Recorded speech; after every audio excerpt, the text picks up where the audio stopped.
Hello and welcome to this Accounting Excellence webcast here from Accounting Web Studios in Bristol. I'm Tom Herbert, editor of the site, and this month we are talking making tax digital for VAT for small business clients. So there was no further delay announced in the budget or the finance bill to making tax digital, so it is full steam ahead for the government's digital tax ambitions. So over the next hour, we are going to be talking about how this affects accountants and their small business clients with 2 accountants and a small business client. Thank you very much for watching, and thank you also to Free Agent for supporting this webcast. Without further ado, let's meet the panel. So first is Michaela Rees, who is Director of Sterling Rees. Hi Michaela, thanks for joining us. We run a small bespoke tax and accountancy practice in South Wales, and we've recently opened an office in Gibraltar as well. My goodness, right, fantastic. Thank you for joining us, Michaela. And next, an accounting excellence veteran, Emily Cortman, who is Chief Accountant at Free Agent. Hi, Emily. Good morning, Tom. Thank you for inviting me back. So I'm Free Agent's Chief Accountant, as you say, so I work quite closely with both the Free Agent support team when it comes to queries about tax and VAT and so forth, but I also do a bit of work with our compliance and product teams who've been working with HMRC as we've built our MTD functionality. Fantastic. Thanks for joining us, Emily. My pleasure. And a client of Michaela's, Harry Coleman, last but certainly not least, Director of Fabric. Hi, Harry. Yeah, good morning, Tom. Fabric is an organisation that supports young children leaving care at the point where they're transitioning towards adulthood. And we've also got a linked charity, the Fabric Foundation, which focuses on the fun activities to make life a little bit better. Brilliant. That sounds really great. Thank you for joining us, Harry. So, lots to talk about, but before we get cracking, there's a couple of housekeeping issues. If we go to the slides, all our sessions are available on demand, so you can watch them later. So if you're having any technical issues viewing the content, then you'll be able to download them or via the link that we will email you afterwards. So don't worry about that. If you have any technical questions, then please email hello@accountingexcellence.co.uk. Speaking of questions, if you have any questions for our panel, then you can use the chat window either to the side or below the video, depending on which browser you're using. This will come through to my trusty iPad here, and we'll try and answer as many questions as we can in our hour. If we miss any, then we will answer them as part of a post-event wrap-up afterwards on Accounting Web. So let's just run through the agenda quickly. On the slides here we have what we know so far about making tax digital. We'll take a look inside the pilot process that was recently opened up to 500,000 businesses. We'll be sharing experiences from early accounting practice pioneers. We'll be looking at gearing up small business clients for change and how accountants can do that.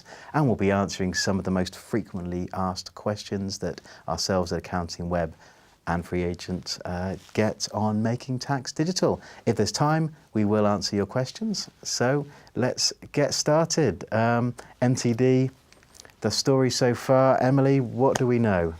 Well, what we know so far, Tom, is, as you quite rightly said, there were no changes in the budget, there were no changes in the finance bill, so we're going with what we knew before that. So, in other words, from the 1st of April next year, a business that is VAT registered because it has to be VAT registered, in other words, its turnover is above the VAT registration threshold it had to register for VAT, will no longer be able to file VAT returns through the government gateway. It'll have to be through the MTD portal instead.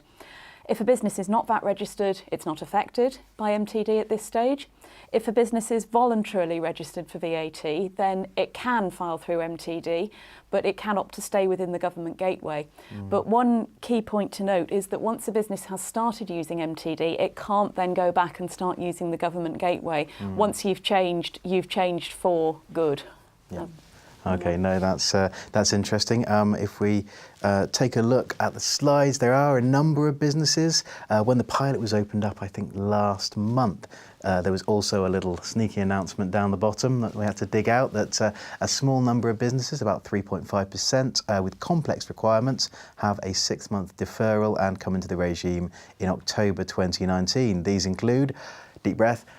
Trusts, not-for-profit organisations, VAT divisions, VAT groups, public sector entities such as government departments and NHS trusts, local authorities, public corporations, and those traders based overseas, and those required to make payments on account, and annual accounting scheme users. Goodness, all information on the slides.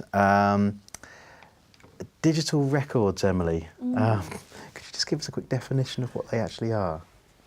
There's actually quite a broad definition of what digital records are, because of course in the early discussions about MTD, everybody thought that spreadsheets and digital records were mutually exclusive. It now turns out they're not. So for example, yes, of course you can use a system such as FreeAgent to keep your records digitally and file to HMRC. You can keep your records on a spreadsheet and use bridging software to file to HMRC. So this is software that pulls from the spreadsheet into HMRC's API. That pulls electronically from the spreadsheet and then pushes electronically into HMRC's API. Yeah. But interestingly, if you've got information on one spreadsheet that you copy and paste into another, it seems that HMRC are happy with that. It seems that copy and paste is okay, but cut and paste isn't, which is slightly strange. I suppose it's all about sort of, is the actual link process digital? Michaela used a lovely phrase when we were talking about this before, digital audit trail. There needs to be a digital audit trail. But interestingly as well, if you work out something like journal adjustments for, say, partial exemption on a spreadsheet, and then you enter those into a piece of accounting software that can file digitally to HMRC, that's also okay. And again, that's because you've got the digital audit trail, you've got the calculations, but the journals have been created as an entry in your digital software. Interesting. Michaela, as an accountant, how aware have you been of MTD and how this will affect your small business clients? Well, our journey with MTD probably started at the Accountex exhibition probably in 2016, and from that exhibition we realised that we needed to have a large overhaul of all of our systems. So there were sort of two sides to what we did. We looked at our systems and we've managed to develop a paperless office. Everything that we do is very much focused around digital. We've got very secure systems for exchange of information with our clients, and we've had to look much further than we thought we were going to. We're now FreeAgent accredited experts in our office as well. It's software that we really enjoy using. We enjoy showing our clients how it works, how it can save them time and money. The fact that FreeAgent is MTD ready is fantastic for us and for our clients. And we've started educating our clients. So, you know, from the builder who may come in with all his receipts in a carrier bag, you know, right up into people who run several offices, maybe an insurance broker or something like that. And we have to take a very tailored approach with our clients. There's been a lot of discussion about accountants segmenting their clients to be able to create some systems in order to approach the elephant that MTD has sort of become. But actually what we've done is we've taken a different approach, and we've literally looked at the level of skill that each of our clients have. And surprisingly, some of the clients that you think who wouldn't grasp the concept and who would be reluctant to change, those with incredibly complex systems, with huge computer software needs of their own, they're actually more willing to change at times, which is quite surprising. It's interesting. Is that because of the sort of burdens put on them by these systems, do you think? That they were looking for a way out almost? Possibly. I also think sometimes what we tend to do is we set the system up behind the scenes. So if it is somebody who's got very complex needs, we set it up for them. So we present them with a complete package which they can just continue running. Right. And that's a lot easier to deal with than to say to somebody, right, we don't have anything now, but we're going to have to do this and that and that. And there's this huge long list of steps that they need to go through. The more we can do to ease the burden, the better. Yeah, great. So obviously the part of this webcast is around sort of small business clients. Been kind enough to invite Harry along as a sort of small business client. How much did you know about Making Tax Digital before we started this journey? Quite little, to be honest with you. I mean, one of the things that I find really fortunate about our accountancy practice is that they are very good at communicating things that are going to affect your business. Our business isn't VAT registered. We're exempt from it at present. However, obviously, at some point we will need to be. So we've got a massive lead in from our end. With, I think with any business, you need time to adjust, you need time to plan, to get things right, so it doesn't become that bit where you're panicking and you've got enough to do running a business, let alone having to do with something like Making Tax Digital. And terms like tax and digital to people who don't work in finance can be a little bit scary. It can also put you off, and you may think that there's more to it. So yes, it's the communication, but obviously we've seen a lot of things that are happening. So Sterling Reese have been doing a lot of kind of events. So I've seen those posted a lot, and people are attending those events. It's about sharing information and taking away that kind of, I'm just going to ignore it for now and hope it goes away. I think it's that facing it up front. So yeah, I guess for sort of small businesses perhaps that are coming into the regime in April 2019, if they don't have an accountant, they haven't had an accountant communicating to them when HMRC's letters about the regime, which are due to be going out this week, land on their doormats, that might be quite intimidating. Yes, I think it's one of those things. If you're, you get that kind of letter, you might start doing your research. You might start looking into it. Might be one of those things that actually triggers people to consider getting an accountant. So it might have. I know it seems quite scary for a lot of people, but it might have a lot of positive benefits. It might make those people that have been a bit reticent or kind of stuck in their ways, they like managing it themselves, consider something like making an appointment, going to speak to somebody, where they might actually realise that there are systems and other businesses like accountants that can make your life easier. So, I'm sure there's a positive in there. No, sure, absolutely. Michaela, obviously I just mentioned the letters that are going out to, I think, 20,000 businesses or so that are due to hit doormats today. That's right. Are you gearing up for a bit of a rush on the phones? Well, I'll be honest with you. I've said generally I'm finding that I'm speaking to other accountants, and also we work very closely with NatWest with their business growth enablers, and what they're saying is that they're finding some accountants are not grasping, Making Tax Digital. They're not getting the bull by the horns. They're not making preparations, and a lot of accountants are sort of saying, well, I'll leave it until after January. I'm going to get my busy tax return season out of the way. When I have that little lull in February, that's when I'm going to pick it up. But the problem is that's probably when it's going to be too late. And unfortunately, whereas my practice is ready and we're geared up for it, those 20,000 letters that go out, if any one of those people contact us, we can tell them exactly what the next steps are. And that's the problem. And I think accountants need to get on board with this. It's not going to go away. They're not going to postpone it again. They're not going to change it. It's happening. So you need to get on, sign up for an agent services access gateway. You need to get your clients ready, and you need to understand what your next steps are. Goodness. Yeah, thank you, Michaela. We can we don't need to go any further. We can just end it now. But we've still got a little bit of time left. So let's take a look at the pilot process. So this obviously is a key element of sort of kicking the tyres on the Making Tax Digital wheel, if that's not too terrible a metaphor. But have more than one tyre on a wheel. There we are. Yeah, goodness. So the private pilot for the simplest of businesses has been open since April 2018, and from last month was expanded to 500,000 businesses. So have you had a look at the pilot process, Michaela?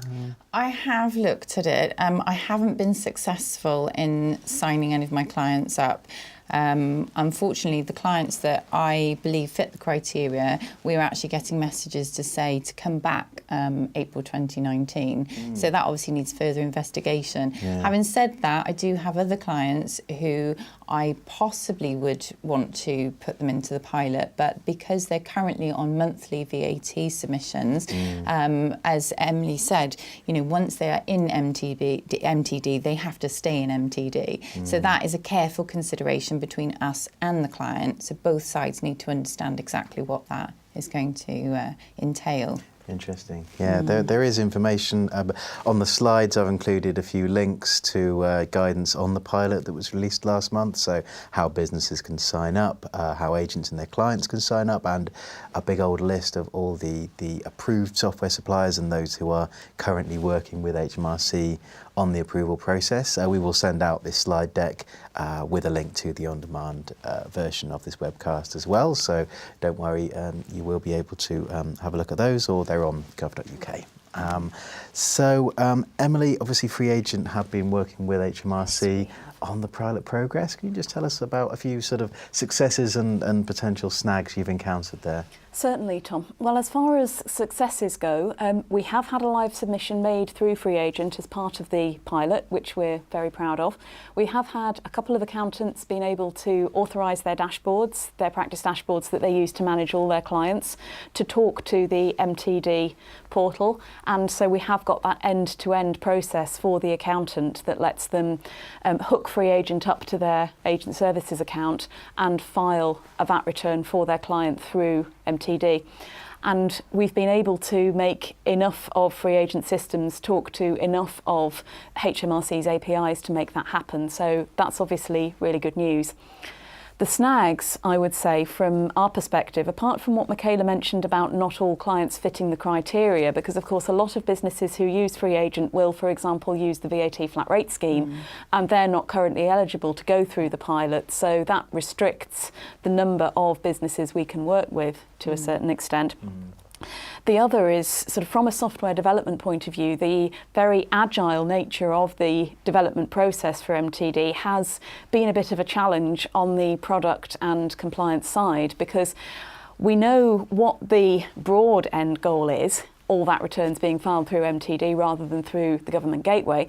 But what does that look like on a day-to-day basis? How do you actually write that in terms of lines of code that power a software system? That's been the difficult part with it being agile, because on the one hand, yes, you can easily adapt, or more easily adapt, if things don't work as you expected. On the other hand, it can be harder to build if you don't sort of know each step of the process. And from an accounting point of view, obviously as accountants, we love a nice clear process. Yes, we love we to do. be told you need to do this and then this and then this and then this and so on, and make sure it works. And when you don't know what the second half of that set of steps is, it gets much harder.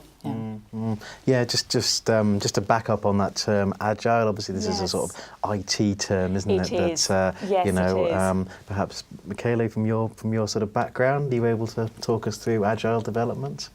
I'm not really sure. No, that's, sorry. That's fine. Sorry to spring that on No, you. it's fine. It's fine. It's a long time since I did my MSc in computing. My goodness. But yeah, I think from my journo understanding, it's a sort of, rather than sort of releasing one great big sort of software release, That's right. it's a sort of build up. It's many small slowly. steps. An Yes. iterative process, as it Yeah. were. Iterative is a very good way of putting it, Tom. It's to sort of take many small steps rather than fewer larger ones. Would you agree? We find that with Free Agent generally, Free Agent is very responsive, and where you're talking about the agile model is obviously when we work with Free Agent and we say, oh, actually, we just need to do this, or if this was presented in a slightly better way, or we can't find this particular part, or our clients are, finding this bit difficult, and the support team there are very, very responsive at passing that on to technical, and changes do happen quite rapidly, probably more so than other software providers, I think. Yeah, yeah.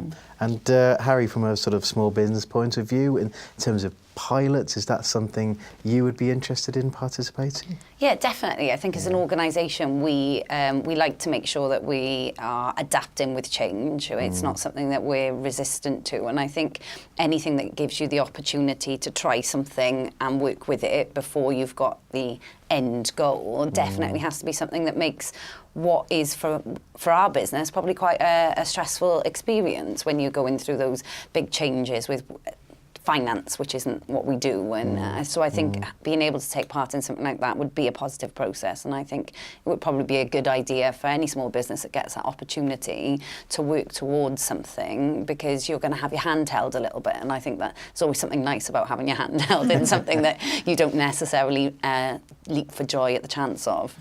Sure, thank you. So from the pilot process to a few experiences from early adopters, so firms who've been preparing their firms for MTD for VAT. So you mentioned earlier about not wanting to sort of systemize things too much, so perhaps you haven't got a sort of a step-by-step sort of checklist process for each client about how you've prepared them, but can you talk us through a few of the things you've done to get your clients ready? Well, I'd honestly say that I've not had a single client come to me and ask me to explain making tax digital. It's not something which is on the client's radar. As Harry says, her business is not about finance. Her business is something completely different on a day-to-day basis. A lot of clients have the attitude that my accountant will sort it out. Fair enough, that is our job. So what we tend to be doing is identifying those clients who need to change, those clients who are going to be reluctant to change, and then working with them side by side to put something together that suits them. We've got a client at the moment who does not want to deal with technology, does not want to get involved with that side of it. They have a very manual job on a day-to-day basis. What they want us to do is run the software for them. So we are going to provide their compliance for making tax digital, and they don't have to worry about it. And that's what a client really wants. They just don't want any concerns or any worries. Emily, obviously free agent work with a large number of accountants across the country. What sorts of things have they been doing to sort of get their clients ready? That's an interesting point, Tom, because I think that what we find is that there's often two different kinds of practices that we work with. There's a practice that will say, okay, all my clients must use either free agent or another system, and they just narrow it down to 2 or 3 systems. And that being so, it's potentially easier to prepare them for making tax digital because they're already using digital systems. So all it's going to be a case of is every 18 months you reauthorize the system to file through making tax digital, and that's all there is to it. But other practices we find have an approach that they let the client choose how they want to keep their records. They let the client choose, do they want to use free agent? Do they want to use another digital package? Do they want to use a spreadsheet? Do they want to use a handwritten cash book? Whichever works best for the client, because as Michaela says, there's some clients who really don't want to do their own books digitally. So in that case, could it be argued that the practice has a harder job ahead to prepare for making tax digital? Because in that case, you've got to think about, okay, for the clients who use spreadsheets, we need to find bridging software. For the clients who keep a handwritten cash book, we need to get them to give the records to us instead. It's potentially more work for the accountant in that situation, but equally, if it enables you to provide a tailored service to your client, if it enables you to provide what clients want, then that's a positive. Yeah. Harry, where would you fit in? Would you be on the more sort of tailored side of things? I guess you're with Michaela, so that's. I mean, I think for us, when we started as a business, like I've said, you start and it depends on where you're at. We were encouraged from day one to consider free agent and had a very tailored service. So to start with, we were set up, so it was kind of done for us, and then it was done alongside us, and then kind of once I'd earned my badge, I was allowed to go off it and inevitably come back when I'd made a mistake or an error or I didn't understand what was going on. But also that in itself is really good for small business owners because it allows you to feel upskilled. And you do feel a sense of achievement, and you know, Michaela often says now she gets it, or she's listened, and I'm able to explain stuff to other people. You know, Michaela's overheard me explain to somebody else about how something works on Free Agent, and then they know they've done their job well. Yeah. So. Yeah, and it can only help your business both in terms of sort of using the systems well and sort it of saves monitoring. time, money, and effort, and I think that's what you want to achieve as a small business. You don't have much spare time. You may not have masses of spare money, and even if you do, you probably don't want to waste it. And it takes that effort down. It's far less stressful, you know, than going back to kind of our first initial thing was probably petty cash with a book and receipts. Then can't find it, and my head's exploding, and the phones go in and emails go in, and yeah, it's just all round easier. Yeah. Michaela, in terms of your staff, was it sort of an effort to get sort of staff buy-in? Did you organise sort of specific training for them on either Making Tax Digital or the tools that you would be sort of using? How did you generate the sort of buy-in needed? I think we've had a long-standing relationship with Free Agent anyway. One of our clients must have used them from the beginning of time, and so we'd always seen how well it works. So all of our staff have always been familiar with it as a software tool. There are other software tools available as well. They all work on a very similar way, but what we like about Free Agent is the fact that it's got a traffic light system, so you can easily see green, amber, red for different things. Very easy overview, so you understand how your business is performing. So staff can immediately see that there's a tool there that's an easy sell to clients. As I say, we went to Accountex. We were very inspired by what we heard when we went to the talks there. Since then, we've undertaken various sort of training seminars with our regulators. Free Agent ran a live webinar, which our staff were involved with as well. It's just getting as much information as possible, really. There are some YouTube videos as well available from HMRC. They are pretty good because they do screenshot exactly what you need to do as an accountant. There is also promotional material there so that you can explain things to your clients. And I know that Accounting Web have recently done a nice little leaflet as well with Capium, telling accountants the step-by-step guide as to what they should do with their clients. So there's a lot of information out there. It's picking and choosing what's right for you and your practice. Yeah, we were discussing it earlier about the sort of slight frustration accountants were feeling about there not being a sort of single point of truth. They're having to sort of pick in bits and pieces of information from different sources. Yeah, it's very complicated, I think, at the moment. And the HMRC website, the pages that they have there for Making Tax Digital are slightly confusing, in my opinion. And I do tend to find that I go around in a bit of a loop. So, it's probably better to actually go to, a software provider and look at the pages that they've got, or to look at Accounting Web, and then secondary, go back to HMRC, and then you know what you're looking for on that website. Yeah. Because yes, we certainly have put together some guides for accountants to try and help them move their clients across to MTD and to work with MTD. So I think I made those available to you, Tom, didn't I? Are you able to share them? Yeah, we will certainly share them That's as part of the post-event email. Thank you. It were. I'm quite interested, Michaela, in terms of the sort of, you mentioned you'd recently been to a CIOT event, and obviously that would probably be relatively technical. How much information, how do you decide what information to share with a client on this? Because obviously you don't want to bombard them with information, or perhaps you might decide that actually having all the information is best for them. How do you make that decision? I think realistically, the client needs to spend their time focused on their business. You know, that it's our job to work out what they actually need to know. Realistically, right now, what they need to know is that they need to sign up with HMRC. They need to ensure that they've got digital record keeping, and they need to be able to file to that HMRC gateway. So, and those are the two things that we can help them with. And it's very much hand-holding and educating and showing them.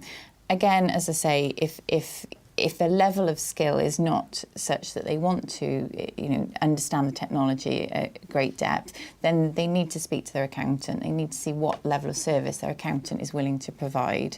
But I still think that by using software tools such as Free Agent, it's going to save them a lot of money. So then that's going to obviously free up their time. It's going to free up their accountant's time. We can add more value to their business that way. We can actually start looking at things and saying, do you realise that this product doesn't actually make any money, but this product that you actually sell for less, the profit margin is much higher. You know, let's start looking at what we can do to make your business work more efficiently for you, rather than sitting there typing up bank statements. Exactly, because it's my firm belief that you can't do those add value services if you don't have an accurate set of books to start with.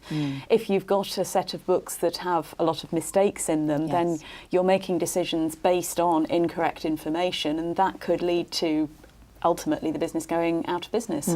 I think that that's where something like Free Agent, as you say, can really add value, because it means that the client can prepare a nice accurate set of books, and then you as an accountant can be saying, well, let's change this decision, let's look at that. Are your bank charges a bit high? Do you need to change your bank account? That kind of thing. I agree, Emily, because funnily enough, we do get clients who maintain their records on Excel, and when they send them to us, we then discover that there are inaccuracies. Oh, yes. And so we have to then ask them for the bank statement download. They don't know exactly why we want that. We then explain, and then they become aware of it. Whereas with Free Agent, because of that direct link to the bank account, you know you're dealing with the primary record. And you can see, again, because of the colour coding system, there's actually a purple colour which is used for anything manual, so you can see if something has actually been adjusted and shouldn't have been. So it's a very, very good tool from our perspective. Exactly. Great. You say the colour coding system. I missed a trick by not wearing amber, didn't I? Right, before we move on to the next part, we've had a few questions in, so thank you very much. You can ask them in the chat box, either to the side or below the window. So this one's coming from someone called Lee. If a client uses a spreadsheet, am I able to re-input this into a cloud software system, then file through MTD this way, or will I need to use bridging software? Do you want to take that one, or shall I? Well, my understanding is that, yes, you could take the records from the spreadsheet and input them into digital software and file them. What the revenue care about is that the records are kept digitally and filed digitally. Would you agree with that, Michaela? Yeah, I think so, because I've got some clients that I've recently taken on whereby they use a very old-fashioned way of bookkeeping where they record all their ins, they record all their outs, and they reconcile. It's obviously come from the bank statement, and I can reconcile it back to the bank statement. So I have uploaded those entries into Free Agent, which has then sort of recreated the bank statement and then allowed me to create whatever I need. Yeah. Okay, we're going to stick on bridging software again. If clients are using spreadsheets to feed into bridging software, is there a specific layout for the spreadsheets? I think it sort of depends on the bridging software, doesn't it? It would, depend yes, on the it API. would. Yeah. Yes, it would. It would depend on the bridging software, and it would depend on what data the bridging software needs to pull out, because presumably the bridging software would need to be programmed to pull certain data from certain places. So presumably it would be a matter of taking the bridging software and saying, okay, well, where do I get the information for box 1 of the VAT return, for example, from in this spreadsheet? Yeah, I recently wrote a piece on the sort of big 4 accounting firms' preparations, their bridging software, and the people I spoke to comprehensively sort of, when we're talking about bridging software, is very much a short-term solution, of getting their clients, and admittedly they're very complex clients, very different to sort of small business owners, but they were preparing for the sort of perhaps the more transactional nature of MTD coming down the line. I think Michaela, you'd mentioned something very interesting around sort of transactions from 2023. I think you'd. Yes. Well, at the seminar that I attended yesterday, which was a joint ICAEW and CIOT event on making tax digital, we were actually told that by 2023, because obviously we've got blockchain sort of slowly being adopted as well alongside all of this, that the government actually are going to be looking at e-invoicing. So effectively they would like to see electronic copies of all invoices back and forth. So obviously that at the moment seems quite scary and daunting. We're actually in our practice doing a lot of work on blockchain already. We've started educating ourselves, attending various events and trying to understand how it will be implemented.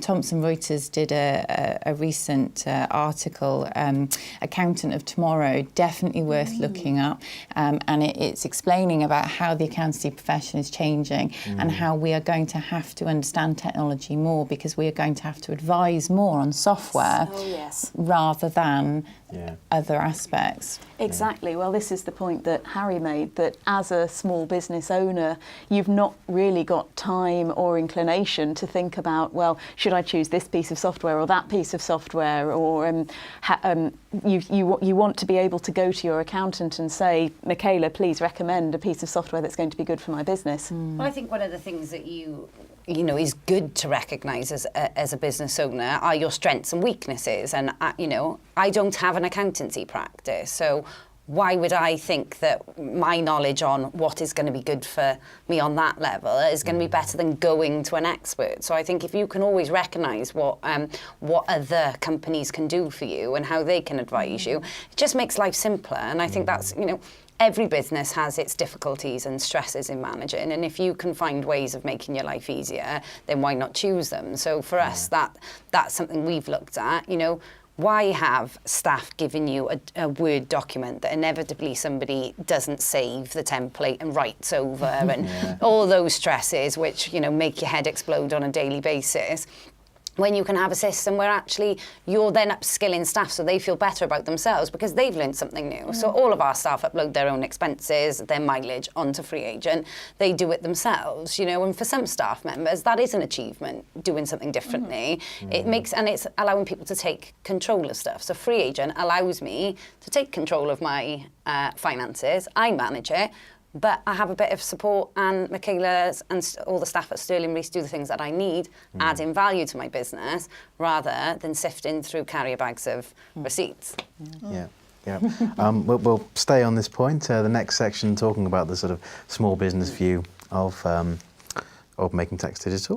And do you, in terms of communication, I think we'd mentioned it earlier, was the first you'd heard about making tax digital from Michaela and Sterling Rees? Most definitely. I think it's one of those things when, as an organisation and as an individual, I do try to learn more about things that impact on my business. So I would probably have scaled my financial abilities as, I've got a GCSE in maths, great, happy days. But anything above that wasn't something I was interested in. Don't like numbers, hated Excel. I think it took Michaela a year to get me to go, I could do something like I wanted to, I never wanted to. And I think you slowly learn to develop things that make you feel kind of better about what you do. So I think it is something that is really important as a business, to learn to be open to those opportunities, to look at things and ways of adapting, moving with the times.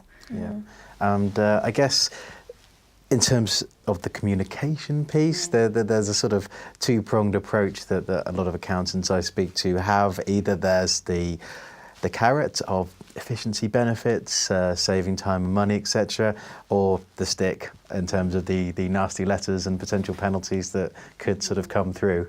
I think, we've been fortunate, our business has been fortunate because we've had, excellent accountancy support. So it's always, we've been using it since pretty much day one. So I guess we've always used that kind of stuff and motivated ourselves in a technological way, but Stirling Reef do send the information out. They are being very proactive, arranging events for their clients to go to and other people. Let's get the information out there, let's get people up to date, because it is going to be stressful for some people. I would find it stressful if I was completely paperless, as probably maybe I thought I'd be doing when I first opened a business, and then somebody saying, making tax, digital, not sure the terms are the best for some people, but it's kind of one of those things that maybe you would go about. Whereas if you can go to an event that's been organised, that's free to go to, and somebody is sitting there and using language that actually you can understand, and it's portrayed in that way, and the sooner you know about it, the better. And I think it's like a lot of things in life that maybe if you don't have enough advance warning, then it becomes stressful. And if you can take a kind of slower walk uphill, then it's going to be more achievable and pleasant on the way. Yeah, rather than the scramble up the mountainside. Yeah, the last minute trying to run up a hill. No, sure, absolutely. Michaela, you'd mentioned about the sort of approaches you're taking around your clients and making tax digital, sort of taking a tailored approach, looking at what they do, etc. In terms of that, how do you choose that? Is it just based on the personality? Is it based on the sector they're in? Is it sort of a mixture of both? I think it's a mixture of a lot of things. I mean, we're sort of very we work very closely with all of our clients. We try and know when their birthdays are, and if they've been on holiday recently, if they've had a new baby. We really do. They're not numbers to us. They are people, and we care about them, and we care about their businesses as well. So with each individual, we will sit down, the team members who work with that person, because there is predominantly one person, there may be two or three, but predominantly one person who really deals with the finances behind most of the businesses. And we'll think about them and we'll say, well, what is their skill base like? What is their attitude to change like? What is going to suit them best? How do we approach this with them? And we actually develop something specifically for them. I think you've got to do it like that because people don't like to be treated like numbers. They don't want to be told what to do. They want to be part of that process, part of the decision making. This is the problem, but don't worry about the problem because we're going to work together and we're going to fix it. And then it's a case of saying, right, what would you like to do? These are your choices. We'll support you, but you need to understand what your choices are. So obviously, there is the digitisation of receipts possibly. There is, working on an Excel spreadsheet. There is free agent. There are all of these alternatives. We're not going to force you into something that you're not comfortable with. But obviously, my preference would always be to use software like Free Agent because of that audit trail. It's, as you said, Emily, accountants like things to be very clear, and that's what Free Agent does for you. And with some clients, I'll be honest, I will run Free Agent in the background, knowing that they are going to get to the point where they're willing and ready to accept it. And that's something that's happened with one of my clients recently, and I've been running it slowly in the background. He's been giving me his data. I pop it in. And then it's a case of, oh, look at this tool. Oh, I've set it up for you. Oh, do you want to log in? Okay, let's just have a look at that. And it's happening. So all he has to do is just jump on board and come for the ride. It's easy then. But I guess there will always be those clients who won't, no matter what you do. I remember, because before I joined Free Agent, I had a very small practice of my own. One of my clients was a doctor of art history, and he said, there is no way I am ever going to do my books. No matter what you offer me, I'm just not going to do them. I'm going to get behind, and I'm going to file late, and I'm going to get penalties. And I said to him, David, not on my watch, you're not. You give me the book, you give me your papers, and I will do the books for you. And I never brought him round to showing any interest in his books or record keeping at all. He just liked to see the figures at the end of the year, sign the tax return and forget about it. I suppose if you've got a client like that, the question for me would be do they have online banking? And the way you've described no, you probably didn't. But if they do, if they are just willing to take that one step and link free agent or their a software package to that bank account, as long as there's that feed, we can carry on doing the work in the background. And that's where I would push people. That's very true. This is, of course, 10 years ago. Yes. So yes, that is very true. Interesting. So obviously there are a number of sort of frequently asked questions that pop up around making tax digital from accountants and small organisations. So I guess one of the things I've encountered is the sort of, I haven't started preparing yet. Is it too late, Michaela? Well, I think there's two levels of preparation. There's preparing as the accountant. So you need to get online, you need to sign up for your agent services account. You know, that has to be done, otherwise you can't take any next steps. The other thing is the clients need to be getting ready. So maybe it's not a case of talking to them about making tax digital, but maybe it's a case of just getting them thinking about how they're going to keep their records, and for you to ensure that those records are going to fit in time, in due course, when they need to. And then bringing those two things together.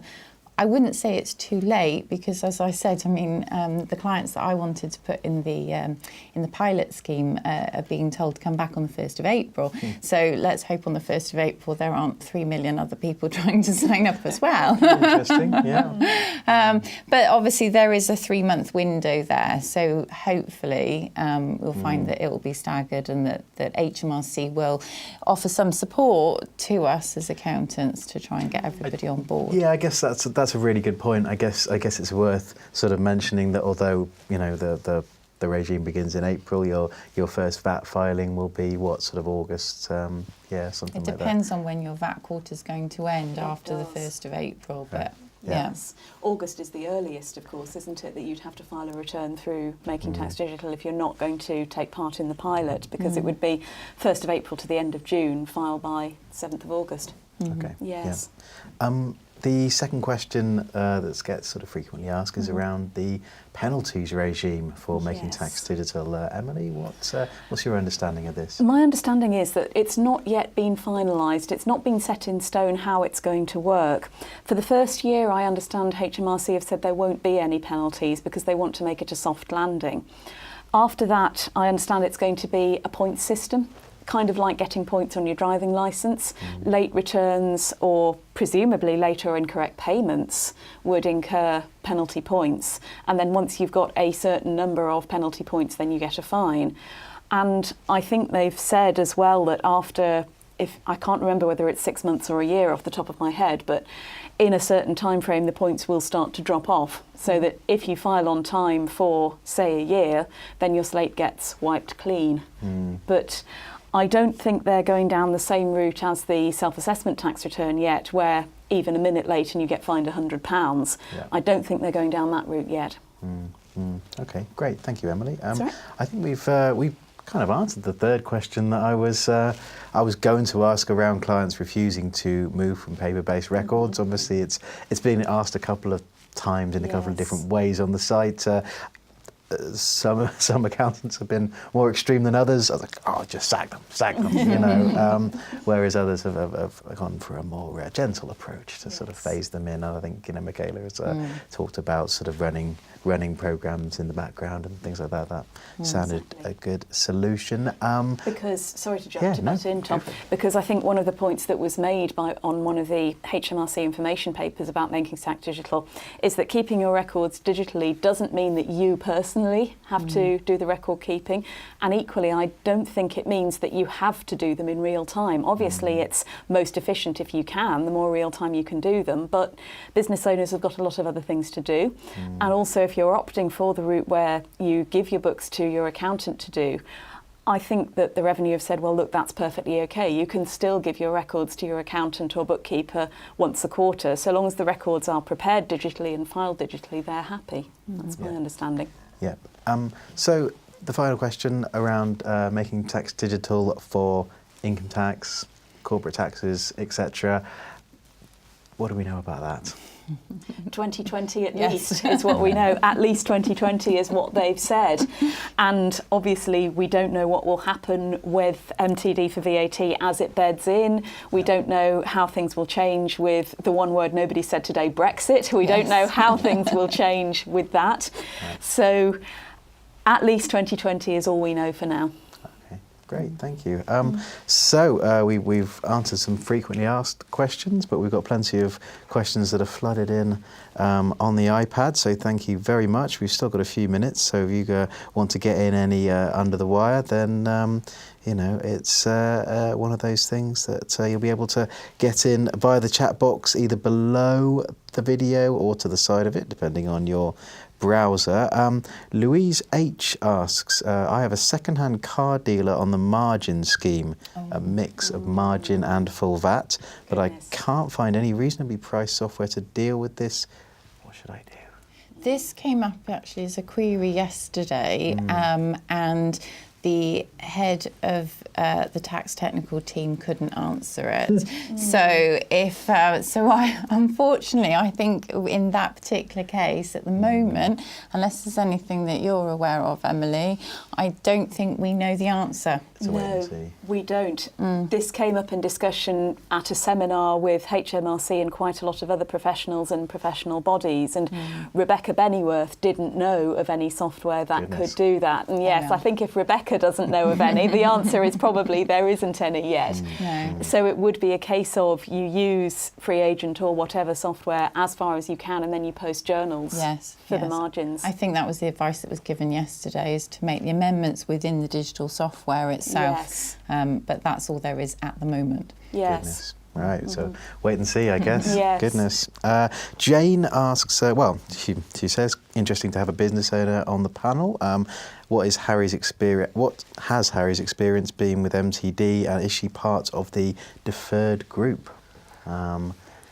No, you're not, I don't think, are you, Harry? Because you're not registered for No, we're not. MTD, It'll be 2020. Yes, exactly, yes. So we've got, fortunately, a little bit more time, but that doesn't mean that we're going to take the approach of, oh, we'll just park it there. I think we're definitely taking the approach of, let's continue to do what we do now, which is doing all those, doing everything as much as possible digitally. As an organisation, we have to use a lot of different digital things. You know, with our organisation, you know, we have a lot of staff, they work shift patterns, so we have an app for our shift pattern, we have an app for our diary, our calendar, and we're actually in the process with our accountant support, because one of the things that we, because Michaela's able to add value to our business rather than sitting there and going through my receipts, one of the things we kind of looked at is, well, what's actually making your life hard work? So the finance isn't really hard work now because we use the software.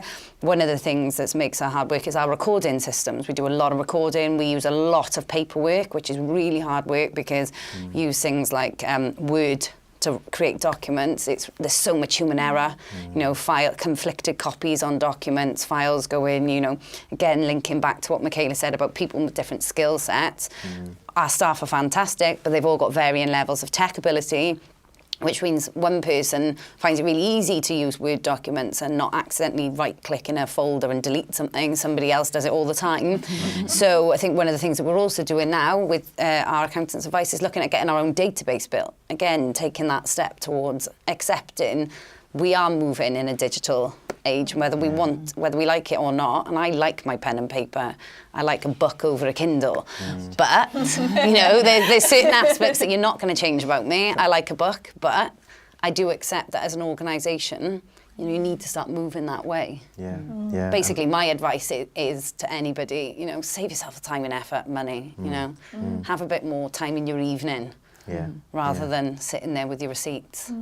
And I suppose that you're moving perhaps away from the pen and paper as being the sort of day-to-day tools to more sort of ad hoc, creative, I know, ideas-based stuff, rather than just slinging it out the window. You know, it's used for sort of more specific tasks. Yes, most definitely. Yeah. Great. So we've had a question from Purple, who asks, if I'm just filing VAT returns on a client's behalf via their MTD compliance software, do I still need an agent services account? Yes, You do, because it's through the agent services account that HMRC know that those clients belong to you. So therefore, yes, you do need the agent services account in order to make Making Tax Digital work for your practice. Am I right? My advice would always be that if you are filing on behalf of a client, you should always file using an agent portal. You shouldn't be using the client's login details. The problem that you've got there is that if unfortunately you make an error, and we do all make mistakes from time to time, you know, if it's been shown that it's been filed via the client isn't going to be able to appeal. Okay. That's interesting. And of course, then correcting that error gets harder if you have to ring the revenue, especially if you've not got the 64.8 in place. Yeah. Do you ring the revenue and lie and pretend you're the client? Exactly. And it's obviously, a whole for can of worms. for either of us, if the client happened to be a man, we'd be sunk. Just put on a deep voice. Hello, yes. So another question that's literally just come in from GT Freelance, who asks, I'm a freelance bookkeeper. I have a partial exemption client who uses spreadsheets. My software is an old database based on Omnis. I'm reluctant to buy new software until I know it will be suitable for the next 10 years. What would you say to them? What I'd say to them is that, unfortunately, Free Agent doesn't support partial exemption at the moment. It's certainly something that we've explored. We've explored quite a lot of areas in the whole MTD sphere to make sure that we can give as many people as much help as possible. But my understanding is that, again, going back to that seminar I went to with Rebecca Bennyworth, partial exemption is another another calculation mechanism that I'm not aware of any software that does actually support it without the requirement for journal entries. So in terms of sort of if you want something that's going to be suitable for the next 10 years, you might have a little bit more of a wait to get that. Okay. Yes. Yeah, I'd agree. All right. Rattling through, we've literally got 5 minutes to go, so rattle through a couple more questions. Sue asks, how confident can we be that VAT-registered clients who are below the 85k threshold will still have access to their current portal? I guess that's something we can't really... They haven't said they're going to take it away, put it that way. I mean, I've heard sort of the odd rumour that the government wants ultimately to have everybody on MTD if they're registered for VAT, but there's certainly been no end date set to shut the government gateway down, not that I've heard of anyhow. I mean, the next plan obviously is to bring income tax in. I mean, that's what they're, you know, I mean, it's in now, but what I mean is to actually get people using it.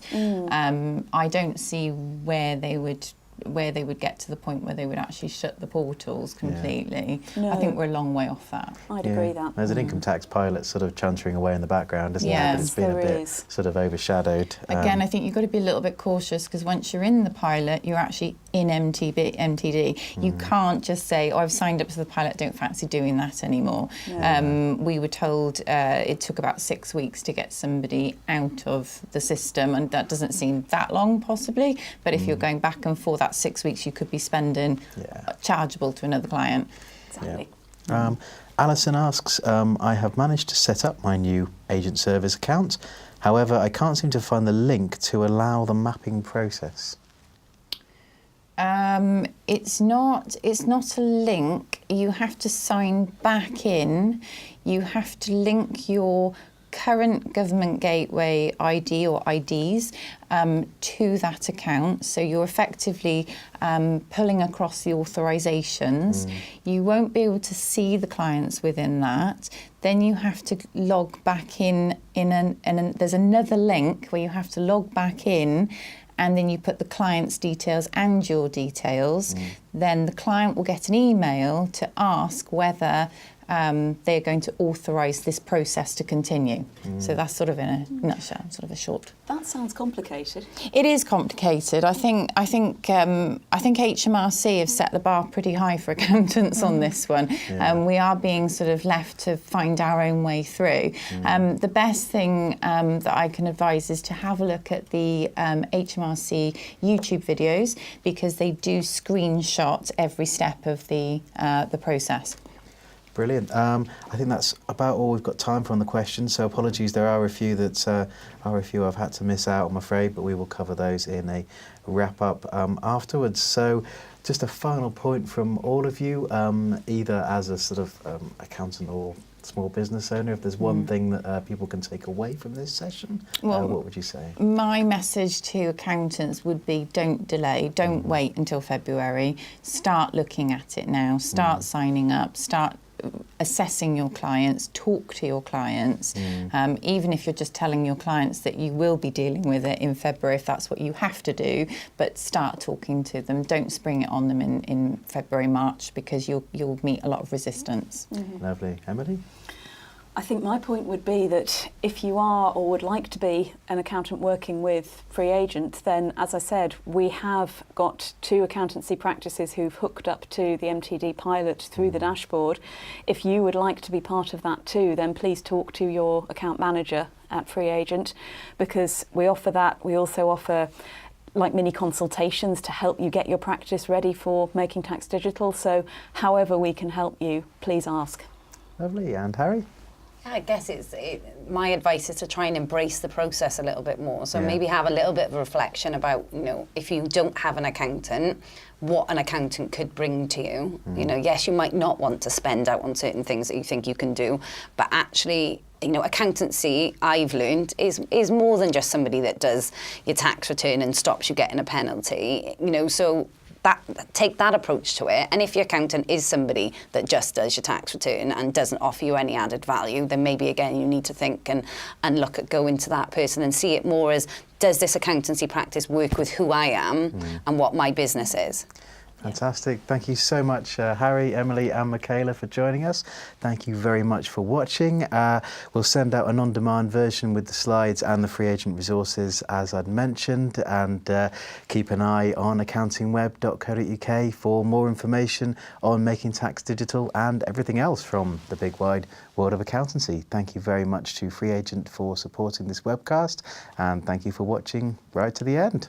We'll see you next time. Bye for now.